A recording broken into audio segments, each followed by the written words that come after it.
자, 계속해서 여러분 우리 다음에 나오는 우리 양도를 보는 경우라든지 여러분 또 뭐 부담부 증여 이런 내용을 여러분 아주 중요하고요. 이런 본 강의에서 좀 자세히 설명을 드리도록 하겠으니까 그때 좀 한번 정리하도록 하죠.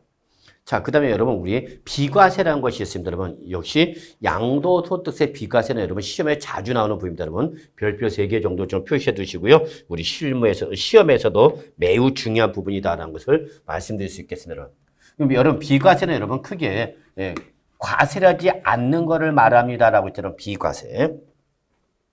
그래서 비과세라는 것은 비록 법에서 과세에 대해서는 열거되어 있다 하더라도 조세 정책이나 기타 경제 정책 목적상 과세를 하지 않겠다라고 해서 과세권자가 사전에 과세권을 포기한 걸 우리는 뭐라 하냐면 비과세랍니다.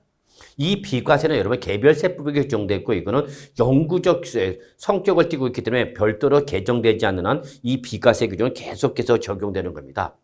이때 우리 소득세법에서 비과세로 양도소득 비과세로 열거된 걸 좀 대표적인 거 확인하면 첫째, 파산선고 처분이라든지 두 번째, 일정한 요건을 충족한 농지의 교환이나 분합이라든지 세 번째가 바로 유명한 그 1세대 1주택가 부수토지라든지 또는 재건축, 재개발 등 조합원 입주권은 양도의 비과세로 규정되어 있습니다.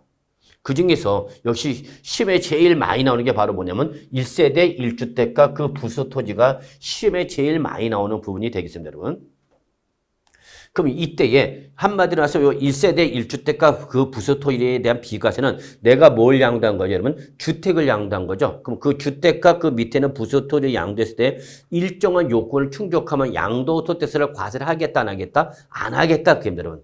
그래서 특히 양도세는 비과세를 받는 것이 아주 중요합니다. 이 양도세는 실제로 주택의 양도할 때 상당한 양도세 크다 보니까 양도소득세가 엄청 많이 나옵니다, 여러분. 그 양도소득세를 부담을 덜을 수 있는 가장 기본적인 방법이 바로 뭐냐면 비과세를 적용받는 건데 이때 내가 주택과 부수토지를 양도했을 때 비과세를 적용받기 전에 여러분 크게 3가지 조건을 모두 충족합니다. 몇 가지 조건이 여러분? 3가지 조건. 그 3가지 조건 중에 첫 번째가 바로 뭐냐면 1세대가.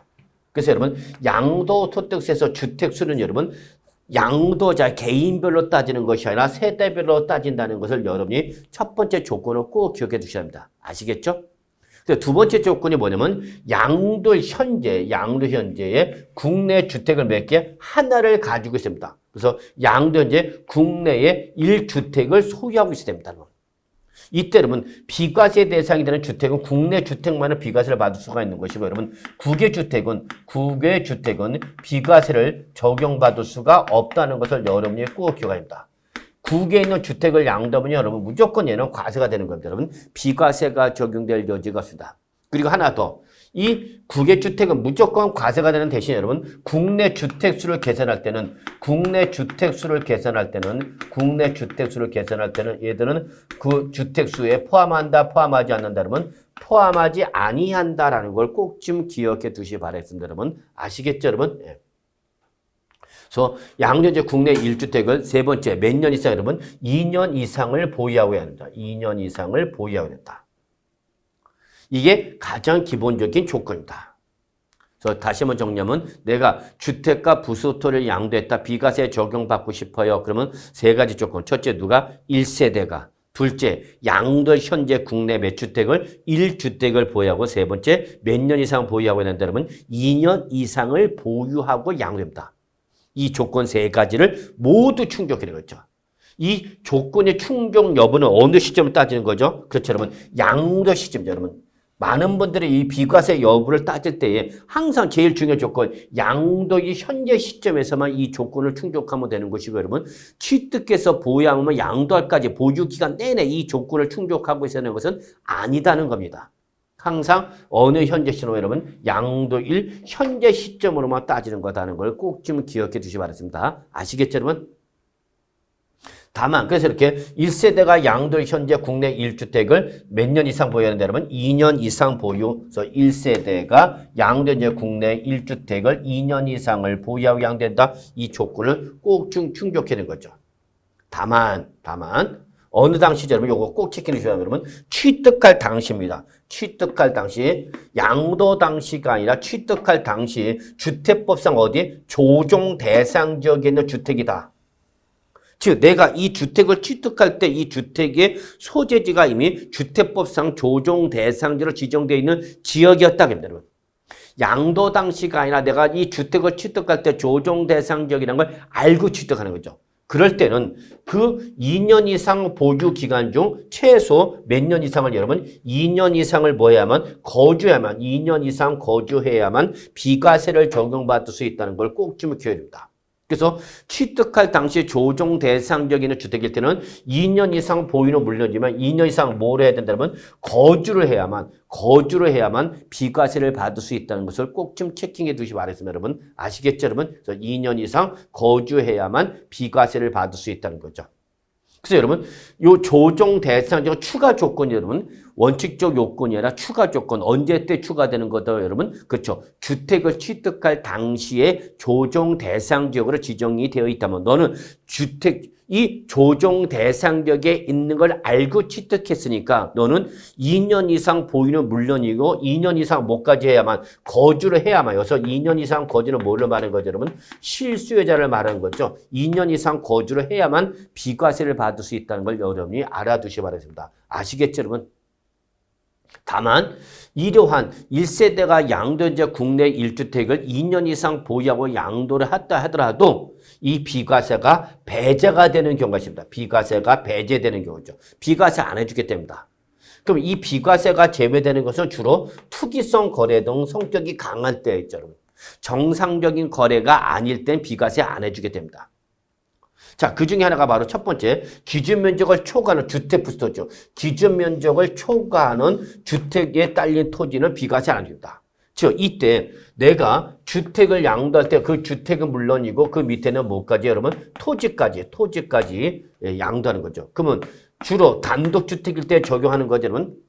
아파트 등 공동주택일 때는 대지를 지분으로만 갖고 있는 거지 실제 토지를 갖고 있지는 않죠. 그러니까 여기는 이런 문제가 발생할 여지가 없지만 여러분 전원주택 등 앞마당이 넓은 주택이 있죠. 여러분. 자, 그러한 주택일 때에 이 주택에 부수된 토지라서 무조건 다 비과세를 받는 것은 아니고 이 주택에 부수된 토지 이 기준 면적을 따지고 기준 면적 이내분만 뭘 받을 수 있는 거고 여러분 비과세를 받을 수가 있는 것이고 기준 면적을 뭐 하면 여러분 초과하는 부분은 비과세를 받는다 못 받는다 못 받는다 그 얘기입니다. 여러분 아시겠죠 여러분? 이때에 여러분이 나중에 여러분 본 가정에서 요 기준 면적을 따질 수 있어야 되겠죠. 이 기준 면적을 따지고 이 기준 면적 이내분은 요 비과세를 받을 수가 있는 것이고 주택 부수 토지한테 기준 면적을 뭐 하면 초과하면 그 초과분은 비과세를 받을 수 있다 없다는 것을 여러분이 알아두시기 바랍니다. 물론 나중에 본 강의 들어가면 아시겠지만 이때의 기준 면적은 바로 주택 정착 면적에다가 지역별 적용별을 곱해서 그 이내분이 되면은 비과세가 되는 거고요. 그 부분을 뭐 하면 초과하면 그 초과하는 부분만 기준 면적 이내분은 비과세 받고 그 초과하는 부분은 이 요건을 충족에 따라서 비과세를 받는다 못 받는다 못 받는다 이렇게 정리해 두시기 바랍니다. 아시겠죠 여러분? 두 번째가 바로 뭐죠, 여러분? 미등양도입니다. 미등양도. 자, 양도소득세에서 제일 나쁜 놈이 바로 요 미등양도입니다. 그러면 양도소득세에서 규제 대상이 되는 미등양도는 뭐를 말하냐면 바로 그 주택의 취득에 관한 등기를 하지 아니하고 양도하는 것을 말한다 이렇게 보시면 되죠. 뭐를? 그 주택의 소유권 취득 등기를 하지 아니하고 즉 등기부가 있음에도 그 주택의 등기부가 있음에도 불구하고 그 등기부에 자기 명의로 취득 등기를 하지 아니하고 양도하는 걸 우리는 뭐라고 그러고 여러분 미등기 양도를 하는 것이고 여러분 이 미등기 양도는 우리 양도세 가장 규제 대상이 되는 투기행위가 됩니다. 여러분. 그래서 미등기 양도에서 비과세 해주고 안 해주고 과세가 내 이런 양도 차익 전액을 과세한다 이렇게 정리해 두시기 바랍니다. 아시겠죠 여러분? 그래서 양도 비과세 요건을 충족했더라도 소유권 취득에 대한 이전 등기를 하지 않고 양도 미등 양도에서는 비과세를 해준다 안 해준다는 거죠 여러분. 자, 세 번째 거래 당사자가 매매계약서의 거래가액을 실질 거래가액과 다르게 적었다. 이건 바로 뭐를 말하는 거죠? 적어서 여러분 뭐죠 여러분? 이중계약서죠. 이중계약서. 그래서 매매계약서의 거래가액을 실질 거래가액과 다르게 적었답니다. 여러분 다르게. 이건 뭐를 말하는 거예요, 여러분? 이중계약서 작성한 거죠, 여러분. 그래서 여기는 이중계약서 여러분 다운 계약서는 물론이고 여러분 업계약서 다 모두 해당하는 거죠. 그럴 뿐만 아니라 여러분 이때에 이중계약서 당사자 모두 비과세를 안 해주는 겁니다, 여러분. 그러니까 지금 양도자, 이중계약서를 쓴 양도자는 물론 그 양수자가 나중에 그 주택을 양도할 때 비과세 요건을 충족했다 하더라도 비과세를 받을 수 없습니다. 그래서 양도자, 양수자 둘 다 비과세 받을 수 없다는 걸 주의해 주셔야 합니다. 아시겠죠? 이때 과세가 되는 세액은 여러분 비과세 대상이지만 비과세 안 해주니까 과세를 할 경우에 양도소득세를 계산하겠죠, 여러분. 자, 이거를 과세라는 거죠. 과세하는데 전액과세라는 것이 아니라 매매계약서의 거래가액과 실제거래 차이 요걸 한도로 해서만 비과세를 해주는 과세가 이루어지는 거죠. 그래서 결국은 비과세를 적용하지 않고 과세할 경우 양도수를 계산해보고 그 다음에 계약서의 거래가액과 실제거래 차이 비교해서 둘 중에 어떤 금액 여러분 적은 금액 여러분 여기 체크해 두셔야 한다. 적은 금액을 과세하는 것이다 라는 걸 꼭 좀 기억해 주시기 바라고요. 시험에는 요런 게 나오는 거죠. 이거를 출제 살짝으로 큰 금액으로 말을 바꿀 수 있으니까 큰 금액이 아니라 둘 중에 어떤 금액이다 여러분 적은 금액을 비과세 적용하고 안 하고 과세하는 것이다 이렇게 정리해 주시기 바랍니다. 아시겠죠 여러분? 자, 그 다음에 여러분 고가주택일 때도 비과세를 적용받을 수가 없습니다. 비과세를 적용받을 수가 없다는 걸 꼭 기억합니다. 이때 방금 전에 여러분 이중계약서는 본인이 의도하는 대로 하는 거겠지만 고가주택이라는 것은 시장에서 수요와 공급의 논리에 의하여 경제적 논리에서 거래가 되는 교환 가격을 말하는 거기 때문에 이거는 나의 의지와 관계이시 없이 바로 시장에서 형성되는 거죠. 그럼 이때는 여기서 우리 고가주택이 뭐냐 매우 중요하죠 여러분. 별표 3개짜리죠 여러분. 실무에서 일어나 안 일어나? 허다하게 일어나는 거죠. 허다하게. 서울의 평균 주택 가격이 우리 고가주택을 거의 초과하는 거죠. 그럼 이때 양도소득세에서 비과세가 배제가 되는 고가주택은 뭐를 말하냐? 주택과 부수 토지의 어느 당시 여러분? 양도 당시죠. 주택과 부수 토지의 양도 당시 실질거래가 얼마냐면 12억 원을 초과하는 걸 맞아요. 여러분 12억 원을 초과하는 주택을 만다. 양도 당시 실질거래가액이 12억 원을 초과한 주택을 우리가 뭐라고 하는데 여러분? 고가주택이다. 여러분 이거 12억 꼭 기억하시나요 여러분? 12억 원을 꼭 기억하셔야 됩니다.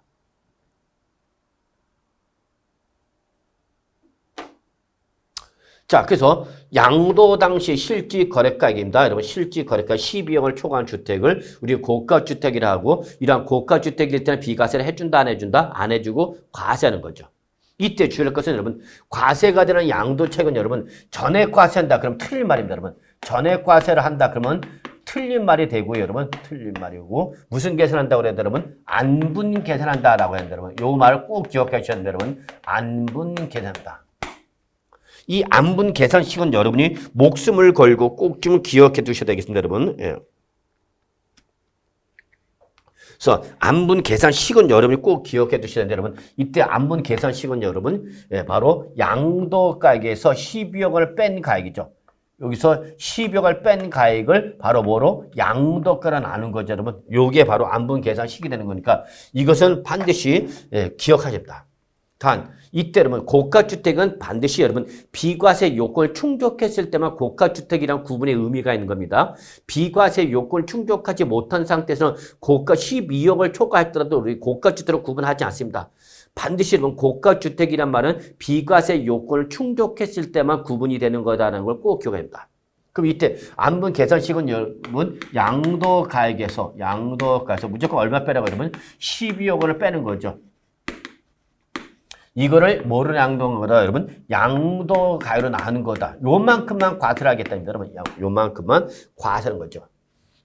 그러면 이때 여러분 여기서 하나 주의사항이 있습니다. 여기서 지금은 양도가에서 차감하는 12억 원은 양도가에서 차감하는 12억 원은 일반 주택가액이에요? 고가주택가액이에요 여러분? 예. 이건 여러분 양도가에서 빼는 12억 원은 일반 주택가액이죠 여러분. 고가주택가액이 아니죠. 왜냐면 고가주택은 12억 원을 뭐 해야 된다 했잖아요. 초과할 때 고가주택이죠. 그러니까 12억까지는 무슨 주택이고 일반 주택이 되는 거고 12억을 초과할 때 고가주택이 되는 거죠, 여러분.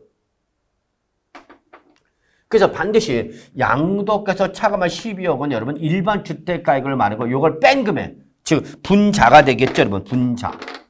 요 분자는 바로 뭐라는 거죠? 이 분자가 바로 9억 원, 12억 원을 초과하는 가액을 말하는 거죠. 12억 원을 초과하는 가액으로서 바로 얘가 바로 뭐가 되는 거죠? 이게 고가주택이 되는 거죠, 여러분. 아시겠죠? 무슨 말인지.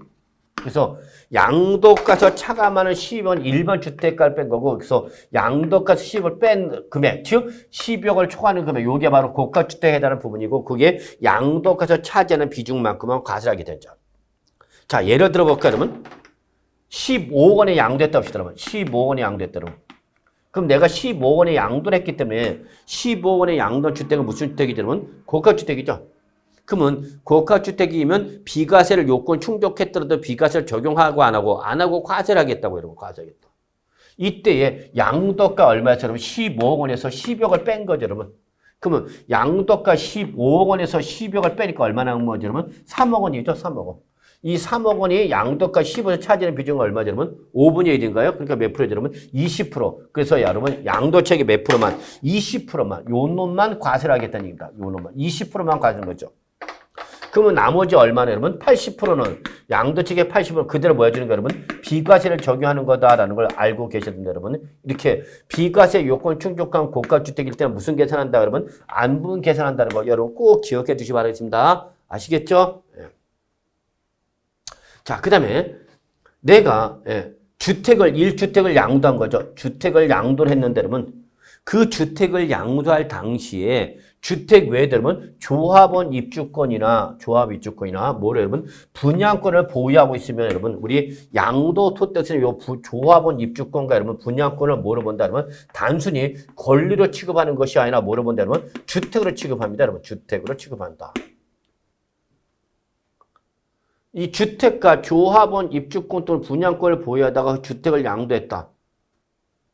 그러면 이때에 이 세법은 요 조합원 입주권은 물론 뭐다 여러분 분양권도 뭐로 봐서 여러분 주택으로 보아서 우리는 이 비과세 요건 주권과 주택 외에 입주권 또는 분양권을 주택 보기 때문에 이주택자를 보는 거죠. 그래서 비과세 해준다 안 해준다? 안 해주겠다는 얘기입니다. 그래서 여러분 꼭 기억하셔야 됩니다. 양도소득세 여러분 조합원 입주권 또는 분양권은 양도소득세 과세 대상이 될 뿐만 아니라 그 자체를 주택수를 계산할 때는 이 조합원 입주권이나 분양권도 어디에 포함하라? 주택수에 포함하라는 얘기입니다. 그래서 바로 내가 비과세 요건 충족한 주택 하나 외에 뭐를 갖고 있으면 여러분 조합원 입주권이나 분양권을 갖고 있으면 이때는 요 입주권이나 분양권도 뭐로 보기 때문에 주택수에 포함하기 때문에 여러분 다주택자가 돼서 비과세 안 해주겠다 그 얘기입니다. 아시겠죠 여러분? 그래서 꼭 기억하셔야 됩니다 여러분. 우리 양도소득세에서는 주택수를 계산할 때에는 주택은 물론 뭐도 여러분 조합원 입주권과 분양권도 어디에 포함시키라고 여러분 주택수에 포함해야 된다는 걸 꼭 기억하셔야 됩니다. 주택수에 포함한다는 걸 꼭 기억하셔야 됩니다. 그러면 우리는 다주택자를 보기 때문에 비과세 해준다 안 해준다? 안 해준다. 근데 그것이 대통령령, 즉 소득세법 시행령으로 정하고 있는 투기성 거래가 없는 불가피한 경우일 때, 즉 재개발, 재건축 사업을 진행하는 과정에서 이렇게 입주권이나 분양권을 보유하게 됐다. 이런 법에서 정하는 경우는 이때는 비과세를 해줄 수도 있다 없다? 있다라는 거죠, 여러분. 제외한 데서 뭐 해주겠다는 여러분 비과세를 해주는 경우도 예외적으로 있다 없다? 있다 그 얘기가 됐습니다. 아시겠죠, 여러분? 예.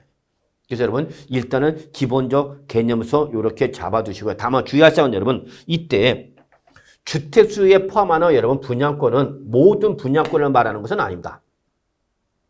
요 규정이 신설된 게 여러분 우리 2020년도 말에 신설돼서 여러분 2021년부터 적용되는 거기 때문에 이거는 2021년 1월 1일에 취득한 분양권만 적용하는 겁니다, 여러분.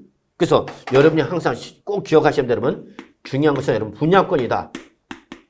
그러면 이 분양권을 언제 취득해서 그래서 그 부동산을 취득한 일자가 분양권의 취득 일자가 2020년 12월 31일 이전이면 얘는 주택으로 본다 안 본다? 주택으로 보지 않습니다, 여러분. 얘는 주택으로 보지 않습니다. 그러면 주택으로 보지 않는 것은 단순히 뭐 여러분 부동산에 관한 권리를 취급하는 거죠. 근데 2021년 1월 1일 이후에 취득한 것은 얘는 주택에 포함한다는 걸 여러분이 기억하십니다. 그래서 여러분 이거는 시험에서는 나올 가능성은 적지만 여러분 일단은 실무 나가면 아주 중요하죠. 그래서 여러분 여기서 말하는 우리 주택으로 취급하는 분양권은 모든 분양권을 말하는 것은 아니고 2021년 1월 1일에 취득한 것만 주택수에 포함하는 것이고 2020년 12월 32일에 취득한 분양권은 주택수에 포함한다, 포함하지 않는다. 포함하지 아니한다라는 것을 꼭 좀 기억해 두시기 바라겠습니다. 아시겠죠, 여러분? 예. 자, 그 다음에 이때 우리 양도소득세 비과세 대상이 되는 주택이 뭐냐라는 거 잠깐 한번 정리 내려보고 넘어가죠. 물론 여러분이 이미 이 주택이 뭐다는 것은 여러분이 다 알고 계실 겁니다. 이때 양도소득세에서 바로 비과세를 받을 수 있는 주택이라는 것은 어떤 건축법상의 건축허가 등 허가 여부라든지 또는 공부상의 용도가 뭐로 기재가 됐느냐 관계없이 그래서 건축법상의 허가 여부라든지 또는 공부상의 용도군에 관계없이 자 요거죠 무슨 과세 원칙에 따라서 실질 과세 원칙에 따라서 사실상 뭐로 주거용으로 사용하는 건물을 우리는 주택이라 한다는 것을 기억해 두시기 바랍니다. 근데 이게 주거용이냐 아니냐가 용도가 불분명하면 어떡할 거냐. 그때는 사실상이 아니라 올라가는 거죠. 그때는 공부상으로 가는 거죠. 그래서 공부상의 용도에 따른다라는 것을 여러분이 주의해 주시기 바랍니다. 아시겠죠? 네, 그 다음에 두 번째 고가주택. 너무나 중요한 개념이 여러분 우리 입문 과정에서도 여러분이 양도세 절대 놓치면 안 되는 것이 비과세가 배제된 고가주택이라는 정의 꼭 기억하셔야 되고 이 양도 당시 주택과 부수토지의 실질 거래가의 합격이 얼마 여러분 12억 원을 초과하는 거죠. 꼭 기억하셔야 되면 12억 원까지는 일반 주택이고 12억 원을 뭐하는 주택 여러분 초과하는 주택을 우리는 뭐라 하는 거고 고가주택이라 하는 것이고 고가주택일 때는 비과세를 해준다 안 해준다 안 해주고 과세가 되는데 이때 과세가 되는 양도책은 무슨 계산한다 여러분 안분 계산한다는 걸 잊지 마시기 바랍니다. 아시겠죠 여러분? 예. 자, 그 다음에 두 번째, 여러분, 우리가 비과세를 받기 위해서는 여러분, 몇 주택이 되는 거죠? 여러분, 양도 당시 1주택이어야 합니다. 라고 했었죠, 여러분, 1주택. 이때에 내가 양도 당시 1주택이어야 하는 것이 원칙이지만, 양도 당시 내가 2주택인 거죠. 2주택인데 그 2주택이 투기 목적 이시 없이 불가피한 경우죠, 여러분. 그럴 때는 이때는 몇 주택을 받는 거죠, 여러분? 2주택을 먼저. 그래서 양도 당시 몇 주택이라더라도 2주택이라더라도 법에서 정하고 있는 일정한 요건을 충족하면 충족하면 이때를 몇 주택으로 봐주겠다는 얘기 여러분? 1주택으로 봐주겠다 그 얘기죠, 1주택으로. 그러면 나머지 2년 이상 보유 또는 2년 이상 거주 1세대 조건 충족하면 뭘 받을 수 있다 여러분? 비과세를 받을 수 있는 거죠. 즉 양도 당시 몇 개라더라도 2주택이라 하더라도 이것이 투기 목적 이시 없이 불가피한 경우는 1주택으로 봐서 비과세를 받을 수 있는 예외 규정이 있다는 걸 잊지 마시기 바랍니다. 아시겠죠 여러분? 그중에 대표인 것이 바로 요 일시적 2주택인 거죠. 일시적 2주택. 즉 거주 이전 등으로 인해서 일시적으로 2주택이 됐을 때에 바로 1주택으로 보는 예외도 있다는 얘기죠. 자, 요거 한번 잠깐 설명 드려볼까요, 여러분? 자, 제가 종전주택을 보유하는 거죠. 종전주택을 취득한 거죠. 자, 종전주택을 취득해서 여러분 이걸 보유하고 있는 가정에서 이거 처분한 다음에 다른 주택을 취득하면 좋은데 종전주택을 보유한 상태에서 여러분 보유한 상태에서 다른 주택을 취득한 거죠. 다른 주택을 취득했다. 그러면 이걸 종전주택을 보유한 상태에서 다른 주택을 추가 취득하니까 지금부터는 이제 몇 주택이 되는 거죠, 여러분? 2주택이 되는 거죠. 종전에는 몇 주택만 갖고 있다 그러면 1주택이었다가 이제 이걸 보유한 상태에서 하나 더 취득해서 이제 몇 주택이 있다 그러면 2주택이 된 거죠. 그러면 이 상태에서 종전주택과 다른 주택 2주택인 상태에서 먼저 양도 주택은 2주택이 되는 거니까 원칙적으로 비과세를 받을 수가 있다 없다? 없다 그 얘기 여러분. 그래서 먼저 양도 2주택인 상태에서 먼저 양도해서 2주택이니까 무조건 과세되는 거죠. 그런데 이렇게 양도 당시 2주택이라더라도 첫째, 요 종전주택을 취득한 날로부터 1년 지난 다음에 1년 이상이 지난 다음에 다른 주택을 취득하고 그러면 다른 주택을 취득하면서 이제 몇 주택인 거죠? 여러분 2주택 했죠? 그 2주택이 된 날부터 원칙적으로 몇 년 이내 여러분? 3년 이내 어떤 주택을 양도하면 종전주택을 양도하면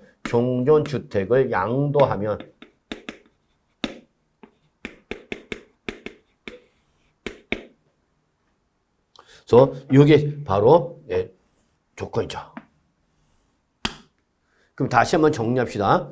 종전주택을 보유한 상태에서 다른 주택을 추가 취득하면서 매주택했다 그러면 2주택이 됐다. 그럼 원칙적으로 이 2주택 상태에서 먼저 양도한 주택은 2주택자가 되기 때문에 비과세를 받을 수 있다 없다? 없다. 아시겠죠 여러분? 그런데 이렇게 2주택이 되었더라도 첫째, 종전주택을 취득한 날부터 1년 지난 다음에 다른 주택을 취득하고 그 다른 주택을 취득한 날부터 몇 년 이내? 3년 이내에 어떤 주택을 종전주택을 양도하면 이때는 그 종전주택은 몇 주택을 봐주겠다는 얘기예요 여러분? 1주택으로 봐주겠다 얘기입니다. 몇 주택이지만 2주택이지만 1주택을 인정해 주겠다 그 얘기예요 여러분. 따라서 1세대로서 요 주택을 뭐예요? 취득해서 양도할 때까지 이 보유 기간이 몇 년 이상 나고 여러분 2년 이상 보유를 하고 그것이 취득할 당시에 조정 대상적이었을 때는 2년 이상 뭐 하면 거주까지 하면 얘는 양도 당시 몇 주택이지만 2주택이지만 1주택으로 인정을 받아서 뭘 받을 수 있다 여러분? 비과세를 받을 수 있다 그 얘기가 되겠습니다 여러분. 아시겠습니까 여러분? 네. 자, 그래서 원칙적으로 2주택이 됐으면 2주택이 된 날부터 원칙적으로 몇 년에 팔아야 되는 거죠, 여러분? 반드시 해두셔야죠. 3년이죠. 3년이에요. 그래서 2주택 해소 기간을 무제한으로 주는 것은 아니고 딱 몇 년 주겠다는 이러면 3년 주겠다. 3년 이내 빨리 하나 처분하라. 어떤 걸 처분하라? 반드시 먼저 취득한 걸 먼저 팔아라는 얘기죠. 그래서 반드시 종전주택을 먼저 양도할 때만 비과세를 받을 수 있다는 걸 기억해 두셔야 합니다. 근데 여러분 제가 여기다 뭐라고 적어놨죠? 원칙 이렇게 적어놨죠. 그럼 원칙은 뭐가 있다는 얘기죠 여러분? 그렇죠. 예외가 있죠 여러분. 예외가 있다는 걸 말씀드렸죠 여러분. 이때에 요 종전주택과 다른 주택이 모두 어디에 있으면 여러분 조정 대상 지역이다. 이 주택이 조정 대상 지역에 있는 주택이다. 그러면 종전주택과 다른 주택 모두 다 투기지역에 규제지역에 있는 거죠. 지금 부동산 규제지역에 있다는 얘기죠. 그럼 이거 투기성 성격이 강한 거죠. 그렇기 때문에 이때는 바로 2주택 해소 기간을 여러분 3년이 아니라 2년으로 기간이 단축이 됩니다. 그래서 몇 년 이내 여러분? 2년 이내. 그래서 여기는 2년이 된다는 걸 잊으시면 안 됩니다, 여러분. 2년 이내죠. 여기에 2022년 바로 5월 31일자로 개정이 돼갖고 여러분 2022년 소급적에서 5월 10일 이후 양도하는 것부터 적용하도록 요 규정이 개정됐거든요, 여러분. 그래서 여러분 종전은 1년이었던 것을 1년 때것을 우리 약간 더 연장해줘서 2년으로 연장해 주십니다, 여러분. 그래서 일시적 2주택일 때는 이것이 조정 대상적이 있다 그러면 이때는 해소 기간이 2주택 기간이 3년이 아니라 몇 년, 여러분 2년 기간이 길어져 짧아진다는 걸 잊지 마시기 바랍니다. 다만 이것이 2022년 5월 30일자로 개정이 됨으로써 그 개정되기 전에는 1년 이내 처분했던 것을 요걸 좀 2주택자에 대한 요 일시적 2주택자에 대한 부담을 좀 완화해 주기 위해서 2년으로 연장했다는 걸 좀 기억해 주시기 바랍니다. 그래서 결론은 2주택 해소 기간은 원칙은 몇 년이지만 3년이지만 종전주택과 다른 주택 모두 어디에 있으면 조정 대상지역에 있으면 이때는 요 기간이 3년에서 몇 년으로 여러분 2년 이내로 단축이 된다는 걸 꼭 좀 기억해 두시기 바랍니다. 아시겠죠 여러분? 이게 실무에서 가장 많이 일어나는 규정들이죠 여러분. 실무에서 가장 많이 거죠. 자, 이거 꼭 체크해 두시고요. 네. 그리고 특히 요 1주택의 예외는 여러분 아주 중요한 시험에도 자주 나오는 부분이죠 여러분. 특히 2022년도에 뭐 여기 혼인이라든지 여러분 또는 뭐 문화재 주택이라든지 요게 우리 농어촌 주택이 귀농 주택이 시험에 나오게 됐었죠 여러분. 그래서 한 번 정도는 꼭 좀 정리해둘 필요가 있는 거고 요거는 반드시 2주택임에도 불구하고 1주택으로 봐서 비과세를 받을 수 있는 예외 규정이 있기 때문에 여러분 시험에서도 중요하고 실무 나가서도 여러분 아주 중요한 규정이라는 것을 꼭 좀 기억해 두시기 바랍니다. 아시겠죠 여러분? 그래서 여러분 요 1주택의 예외 규정이 있다는 걸 잊지 마시기 바랍니다. 자, 그다음에 이제 오늘 마지막 세 번째 조건 비과세 요건이 바로 뭐였죠 여러분? 몇 년 이상 보유하고 양도되는 거죠 여러분? 2년 이상을 보유하고 양도되는 거죠. 2년 이상을 보유하고 그래서 2년 이상을 보유하고, 그죠, 여러분? 그 다음에 그 주택이 취득할 당시와 양도 당시가 아니라 취득할 당시에 조정 대상자에 있으면 2년 이상 뭐 해야 되는 거죠, 여러분? 거주까지 해야 되는 거죠. 2년 이상 거주를 해야 되는 거죠. 근데 요 보유 2년 이상 보유 및 2년 이상 거주는 예외 규정이 있잖아요. 별표 3개 아주 중요하죠. 시험에서도 아주 중요하죠. 즉 내가 비과세를 받기 위해서는 여러분 1세대가 양도 현재 국내에 몇 주택을 1주택을 보유하고 있고 그 1주택을 몇 년 이상 여러분 2년 이상을 보유하고 2년 이상 거주하여야 비과세 받을 수 있다 그 얘기입니다. 여러분. 아시겠죠? 이렇게 2년 이상 보유 및 2년 이상 거주를 해야 비과세를 받을 수 있는데 이러한 2년 이상 보유 및 2년 이상 거주를 했다 못했다 못한 거죠. 그럼 못하면 비과세를 받아 못 받아? 못 받는 거죠. 그런데 첫째 1세대가 두 번째 양도 현재의 국내 1주택을 보유하고 있으면서 요 예외 규정에 해당하면 예외 1, 2, 3, 4, 5에 해당이 되면 이때는 바로 그 보유기간, 거주기간을 묻지 않고 그대로 뭐 해준다 여러분? 비과세를 받을 수 있는 거죠. 자, 여러분. 얘는 세 가지 조건, 1세대가 양도 현재 국내 1주택을 보유하고 2년 이상 보유 및 2년 이상 거주, 요 세 가지 요건 중에서 1세대 조건과 양도 현재 국내 1주택 보유 조건, 요거는 충족했어. 세 가지 중에서 두 가지 요건 충족했는데 다만 2년 이상 보유 및 2년 이상 거주를 했다 못했다? 못했대. 근데 그것이 투기 목적이 없이 불가피한 사유로 인해서 눈물 어린 사유로 인해서 2년 이상 보유 거주를 안 한 거다 못한 거다 못한 거다. 그러면 너는 1세대로서 양도 현재 국내 1주택을 보유하고 있으면 이 1, 2, 3, 4, 5에 해당할 때 여기 1번, 2번 그 다음에 3, 4, 5번에 해당하면 이때는 2년 이상 보유 2년 이상 거주하지 못했어도 뭐 해줄게 여러분? 비과세 해줄게 그 얘기입니다. 아시겠죠 여러분? 예. 그래서 여러분 요 예외 규정 별표 3개 표시해 놓으셨어요. 여러분 시험에 잘 나오는 부분이거든요. 그래서 여러분 1세대가 양도제 국내 1주택을 그리고 2년 이상 보유 거주의 예외 규정은 여러분 꼭 좀 잘 정리해 주십니다. 1주택의 예외와 함께 여러분 2년 이상 보유 거주의 예외 규정이 있다는 걸 잊지 마시기 바랍니다. 그러면 1번 볼까요, 여러분? 그래서 1번에 여러분 민간 임대주택이나 특별법에 따른 민간 건설 임대주택이죠. 민간 건설 임대주택이나 또는 공공주택 특별법상 공공건설 임대주택 또는 공공주택 특별법상 공공매입 임대주택이죠. 그럼 여러분 어쨌거나 얘들 지금 공통점 뭐죠? 그렇죠, 여러분. 임대주택이라는 게 공통주택이 여러분 임대주택. 근데 이 임대주택은 법률상 임대주택은 두 가지로 구분합니다. 민간 임대주택이나 특별법에 따른 민간 임대주택이 있고요. 공공주택 특별법상 공공임대주택 두 가지 겁니다. 그때 바로 그러한 민간이나 공공의 건설 임대주택이나 임대 매입 임대주택이죠. 그래서 어쨌거나 임대주택을 뭐야 여러분? 취득해서 양도하는 거죠. 그래서 요 임대주택이니까 여러분 제일 먼저 뭐 들어간 거죠? 여러분 임차 들어간 거죠. 임대주택에 임차 들어가서 살았잖아요. 그래서 임대주택에 임차 들어가서 살다가 그 임대주택 기간이 끝나면 뭘 받을 수 있어요, 여러분? 분양을 받을 수 있는 거죠, 여러분. 분양을 받을 수 있어요, 여러분. 그래서 분양을 받아서 취득해서 이걸 뭐 할 거예요, 여러분? 양도했다, 그입니다. 그래서 내가 임대주택에 임차 들어서 살다가, 의무 임대 기간이 끝나서 내가 뭘 받아서? 분양을 받았어. 그래서 분양을 받으면서 비로 소유권을 취득한 거죠. 이해하시나요? 무슨 말인지? 네. 잠깐 여러분, 요거 설명 드려볼게요.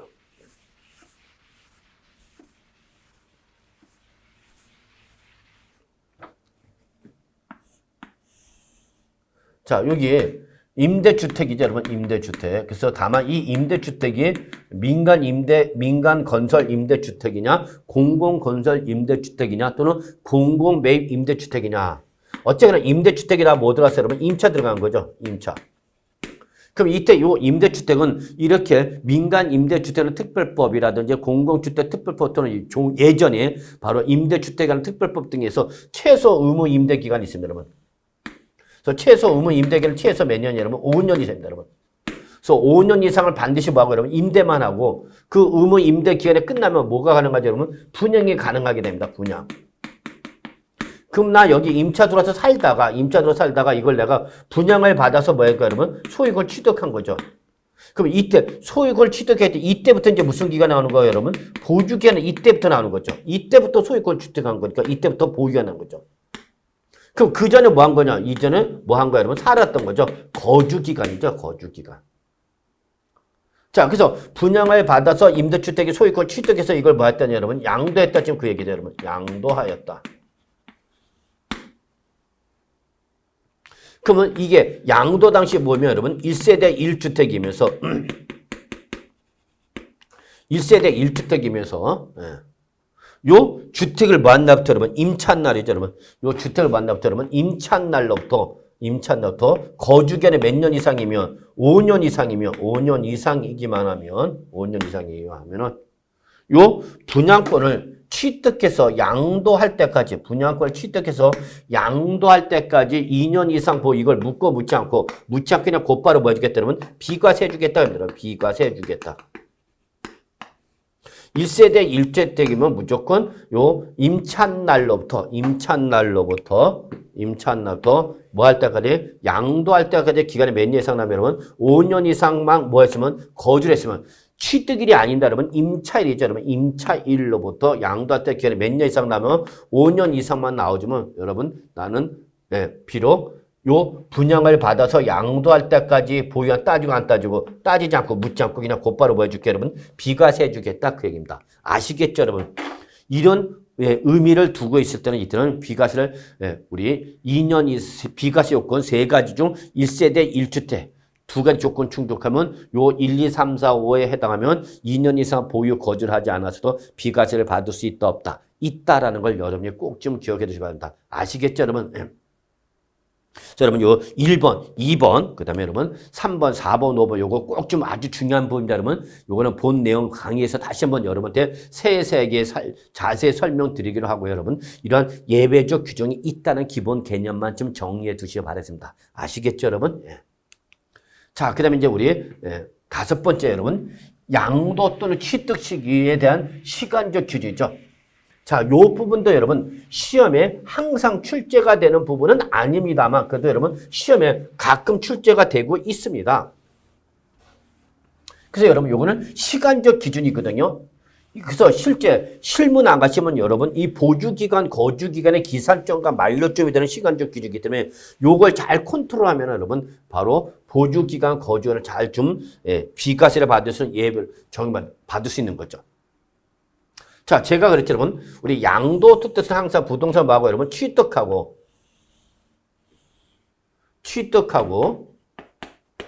양도할 때까지 요 차에 을 가지고 바로 양도차익이라 하는 거고 요 양도차익을 양도하는 가지고 실현된 소득으로서 세금 떼겠다. 이게 바로 뭐라고 했죠, 여러분? 이게 양도소득세입니다라고 말씀드렸었죠, 여러분. 그러면 결국은 이 보유기간 내지 거주는 요 취득일과 그다음에 양도일 가지고 따지는 거죠. 그러면 이때에 언제 양도한 걸 보고 언제 취득한 걸 볼 거냐 그 얘기입니다, 여러분. 그게 바로 뭐다, 여러분? 양도 또는 취득 시기가 되겠습니다. 아시겠죠? 그래서 언제 양도한 걸 보고 언제 취득한 걸 볼 거냐 그 얘기입니다. 요 부분에 여러분, 그래도 여러분, 시험에 그래도 가끔 출제가 되는 부분이기 때문에 별표 2개 정도 좀 표시해 두시기 바라겠습니다, 여러분. 그러면 가장 일반적인 양도는 언제냐? 사실상 대금 청산이 됐습니다, 여러분. 여기서 사실상 꼭 가로로 묶어주세요. 왜냐면 소득세법 시행령에는 여러분 사실상이란 말은 들어가 있지는 않습니다. 그냥 뭘로 표현하고 있냐면 대금 청산이라고 표현되고 있습니다. 소득세법에서는 여러분.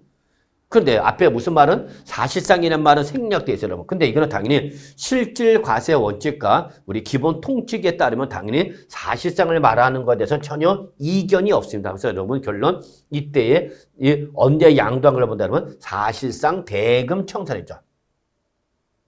근데 취득세는 언제 취득한 걸로 봤지만 잔금 지급이랬죠. 취득세는 잔금 지급일 기준으로 따지는 거지만 양도세는 대금 청산을 합니다. 그럼 왜 그러냐면 즉 언제 양도한 걸 볼 거냐라면 이거는 언제냐면 대금 청산일이죠. 근데 이거는 양도자 입장이고 취득자 입장은 뭐 한 날이죠, 여러분? 취득자 입장은 잔금을 지급한 날이죠. 그래서 이 날은 뭐죠, 여러분? 잔금 지급일인 거죠. 그래서 바로 요 대금 청산일과 잔금 지급일이 같은 날인데 우리 취득세는 잔금 지급일을 기준으로 표현하는 것이고, 즉 취득자 입장에서 잔금을 지급한 날이고, 양도세는 도자 입장에서 돈을 받은 사람이니까 잔금 지급으로 표현한 것이 아니라 뭘로 표현한 거죠? 대금 청산을 표현한 거죠. 근데 이게 원칙은 뭐다, 여러분? 사실상이다는 얘기죠, 여러분. 사실상. 다만 사실상 대금 청산이 불분명하면 어떻게 할 거냐? 대금 청산일에 불분명하다, 알딸딸하다, 객관으로 확인이 안 된다. 그 얘기죠. 그때는 어디로 가는 거예요, 여러분? 등기일로 간다는 걸 잊지 마시기 바랍니다, 여러분. 등기일로 간다 하는 거죠. 또는 잔금 지급이 확인이 되는데 여러분 잔금을 지급하기도 전에 먼저 뭐 했다, 여러분? 등기를 했답니다. 잔금을 지급하기도 전에 먼저 뭐 했다, 여러분? 등기를 했답니다. 항상 여러분 이렇게 시간적 기준 몇 개 이상 남으면 여러분 2개 이상 남으면 여러분 이 비교 대상 둘 중에서 어떤 날로 가면 되는 거예요, 여러분? 빠른 날로 가면 된다라는 것을 꼭 좀 기억해 주시기 바랍니다, 여러분. 시험 대비로는. 그래서 시간적 기준 2개 이상 나면 여러분 이 둘 중에 어떤 날이면 빠른 날에 우리가 양도한 거를 본다 하는 거죠. 그래서 항상 과세 시기를 결정할 때 여러분 과세 시기를 결정할 때 시간적 기준 몇 개 이상 나면 2개 이상 나면 그 둘 중에 어떤 날이면 빠른 날로 한다. 빠른 날로 한다는 것을 기억해 두시기 바라겠습니다, 여러분. 아시겠죠, 여러분? 예, 그래서 이렇게 잔금을 지급하기도 전에 먼저 뭐 하면 등기를 했을 때는 그때는 등기일에 양도가 된 거로 본다는 거죠. 그러니까 계약일이 아니죠, 여러분. 계약일이 아니라 바로 대금 청산일 기준이라는 걸 꼭 좀 기억해 두시기 바랍니다. 아시겠죠? 근데 이런 일반적 매매 외에 여러분 장기 할부가 되거나 협의 매수나 수용을 당했을 때의 시간적 기준 좀 봐두실 필요가 있는 거죠. 특히 여러분 무상 취득했다, 상속을 받은 자산을 양도했다, 증여받은 자산을 양도했다. 그럼 이때 상속을 받은 자산을 양도하면 언제 취득한 걸 볼 거냐 그 얘기예요. 그때는 언제 상속 개시 취득한 걸 보고 증여받은 부동산 양도하면 언제 취득한 걸 보래요, 여러분? 증여받은 날에 취득한 거랍니다. 자, 이게 무슨 말인지 잠깐 한번 볼까요, 여러분? 당초 갑이 취득을 했습니다, 여러분. 갑이 요때 취득했어요, 여러분. 그래서 갑이 취득해서 보여다가 여러분 자 2년 만에 2년을 보여다가 갑이 돌아가셨어요. 상속이 개시가 된 거죠. 돌아가신 날에 바로 상속 개시죠. 그래서 갑으로부터 요 부동산을 누구한테 여러분 을로 넘어왔다, 지금 그 얘기입니다. 을로 넘은 거죠. 그래서 이제 이때에 상속을 인해서 명의가 넘어간 거죠. 그럼 이때 돌아가신 분을 뭐라고 그러고 여러분? 피상속인이다. 이거 다 아시죠, 여러분? 예. 그 다음에 상속을 받은 사람을 뭐라 하죠, 여러분? 상속인이죠. 그래서 당초 누가 취득했죠? 피상속인 갑이 취득해서 몇 년 보여다가 2년을 보여다 돌아가신 거죠. 그래서 누구한테? 상속인 을한테 명의가 넘은 거죠. 그래서 을의 명의로 몇 년을 보여다 여러분? 1년을 보여다가 뭐였다 여러분? 양도하였다, 지금 그 얘기입니다. 그럼 이렇게 상속받은 자산을 양도하면 이때 상속받은 자산의 양도했을 때에 요 양도 시점에 대응되는 취득일은 언제냐 그 얘기죠, 여러분. 그럼 이때 요 양들에 대응되는 바로 상속받은 언제 여러분? 요 상속 개시 이날에 취득한 걸로 바로 그입니다. 이날에 취득한 것이 아니라 이날에 취득한 겁니다. 지금 왜냐면 을이 이걸 병한테 팔아버린 거죠. 그럼 지금 양도자는 누구죠, 여러분? 을이죠. 을이 양도잖아요, 여러분. 그럼 이자가 양도세를 내야 되는 거죠. 취득은 갑이 했지만 양도는 누가 했어요? 을이 했잖아요. 그래서 바로 이때는 바로 요 양도자가 바로 양도세 납세하면 되는 거죠. 그럼 이때 양도세 뜻을 낼 때 언제 취득한 걸 볼 거냐, 양도세는 여러분. 그러면 바로 상속을 받은 자산을 양도하면 이 을의 명으로 넘어온 날이 바로 요 날이죠, 여러분. 그렇기 때문에 이때 취득한 걸 말합니다. 그래서 바로 상속을 받은 자산을 양도하면 언제 취득한 걸 말하면 상속 개시란입니다. 그러면 상속을 받았을 때 예를 들어서 요게 취득할 때는 여러분 2억 원이었는데 2억 취득했다가 상속을 받을 때 요게 6억 원이 된 거죠. 6억 원. 이때 물론 6억 원은 시가를 말하는 겁니다. 시가. 그래서 이거를 7억 원에 양도한 거죠. 누가 양도했죠? 여러분 을이 양도했죠. 갑이 취득했으나 상속 을이 받아서 을이 1년 보에다가 을이 병한테 양도한 거죠. 그럼 이때에 요 상속받은 자산에 상속받은 자산의 양도한테 요 양도자 취득, 양도에 대응된 취득 언제 하면 상속했죠. 그러면 이때에 을이 명의로 넘어온 날 요 상속 개시 이때 을이 넘어온 걸 보는 거죠. 그러면 이때 가액 얼마? 요거 바로 6억 원을 바로 취득가 요때 취득한 걸 보니까 요 가액을 취득으로 대응시키는 거죠. 양도차익 얼마는 거죠? 1억이 나오는 거죠. 양도차익 1억 원이 나오는 거고 양도차익 1억 원이 나오는 것이고 이거에 대해서 양도차익 1억 원에 대해서 바로 양도자의 대응된 취득은 언제 그러면 바로 요 상속기 시점. 그래서 보유기간 몇 년 되는 거죠? 그러면 1년 되는 거죠. 보유기간은 1년이 되고 취득가는 얼마 되고 6억 원이 되고 따라서 양도차익 얼마 나온다 그러면 1억 원이 된다라는 걸 여러분이 알고 계시 바랍니다. 자, 이번엔 갑이 취득해서 바로 증여했다 봅시다. 여러분 증여를 했죠. 그럼 갑이 뭐가 되는 거고 여러분 증여자가 되는 거죠. 갑이 증여자가 되는 거고 을이 뭐가 되는 거죠 여러분 수중자가 되는 거죠. 수중자가 되는 거죠. 그러면 갑이 증여를 해서 을이 수중을 증여를 받아서 보유하다가 양도했다 그럽니다. 그러면 이렇게 증여받은 자산 양도하면 이때에 그 을의 양도 시점에 대응된 취득이 언제로 하는 얘기냐면 바로 증여받은 날 이날이 취득하죠. 그럼 보유가 몇 년 되고 그러면 1년 되는 거고 이때 증여 당시 가액 얼마냐면 6억 원을 실제 취득으로 대응시켜서 양도시가 얼마 나오는 거죠 여러분 1억 원이 나오는 거다 그 얘기입니다 여러분. 아시겠죠, 여러분? 이게 바로 상속을 받았을 때의 상속 개시일, 증여를 받았을 때 증여받은 날 취득한 걸 본다는 개념을 꼭 좀 기억해 두시기 바랍니다. 아시겠죠, 여러분? 예. 자, 그래서 일단은 이 정도까지 정리하는 걸로 하도록 하죠, 여러분.